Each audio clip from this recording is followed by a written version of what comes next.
दोस्तों, एक बार फिर से आप सबका हमारे YouTube चैनल पे बहुत बहुत स्वागत है।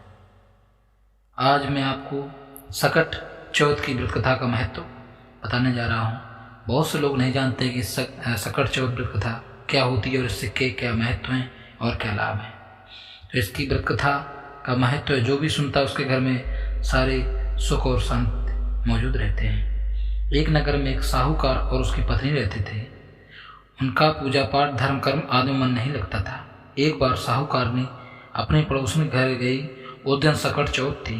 पड़ोसन गणेश जी की पूजा कर रही थी। तब साहूकारनी ने उससे पूछा, सकट चौथ का व्रत क्या कम है और इसका क्या महत्व है और इसे रखने से क्या क्या होता है। पड़ोसन ने सकट चौथ की महिमा बताते हुए कहा कि इस दिन व्रत रखने से अखंड सौभाग्य, पुत्र, धन धान, वृद्धि, सिद्धि सब चीज़ों का वरदान मिलता है। साहूकारनी ने व्रत की महिमा जानकर व्रत रखने का संकल्प कर लिया। साहूकारनी ने कहा कि अगर वह माँ बनती है तभी वह सकट चौथ का व्रत रखेगी। गजानन की कृपा से उसका गर्व ठहर गया। यह देखकर वह बहुत खुश हुई और मन ही मन में लालच और बढ़ गया। कहने लगी, भगवान अगर उसको बेटा दिया तो वह 2.5 साल और 2.5 सेर तिलकुट करेगी। भगवान ने उसकी भी सुन ली और सौभाग्य से उसके पुत्र हुआ। इतना सब कुछ पाने के बाद उसकी लालसा और बढ़ती चली गई। फिर उसने कहा कि जब बेटे का विवाह होगा तब मैं 5.25 सेर तिलकुट करूँगी। पार्वती के पुत्र के आशीर्वाद से उस लड़के का विवाह भी तय हो गया और सारी इच्छाएं पूरी होने के बाद साहूकारनी ने अपना संकल्प पूरा नहीं किया।